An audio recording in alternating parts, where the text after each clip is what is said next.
আপনি কি জানেন ফুটবল ইতিহাসে এমন 5জন ফুটবলার রয়েছে যাদেরকে স্কিলের রাজা বলা হয়। Number 5 Ronaldinho. ব্রাজিলিয়ান এই ফুটবলার পায়ে বল পেলে প্রতিপক্ষের ফুটবলারদের নাচিয়ে ছাড়তেন। Number 4 Cristiano Ronaldo. পর্তুগিজ এই ফুটবলার তার অসাধারণ কিছু স্কিল দেখিয়ে কোটি কোটি ফুটবল প্রেমীদের হৃদয় কেড়েছে। Number 3 Lionel Messi. আর্জেন্টিনার এই খোদে জাদুকরের ড্রিবলিং এবং ব্যালেন্স মারাত্মক লেভেলে। তিনি বল পেলে এমন স্কিল দেখান যেন প্রতিপক্ষের ফুটবলাররা তার দিকে হা করে তাকিয়ে থাকে। Number 2 Neymar junior. ব্রাজিলিয়ান এই তারকা ফুটবলার তার নিজের কিছু অসাধারণ স্কিল দেখিয়ে কোটি কোটি ফুটবল প্রেমীদের হৃদয় কেড়েছে।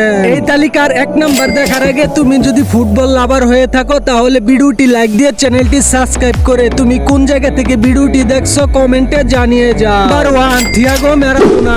আর্জেন্টিনার এই কিংবদন্তি ফুটবলার তার স্কিল দিয়ে বুঝিয়েছেন ফুটবল শুধু একটি খেলা নয়, এটি একটি শিল্প।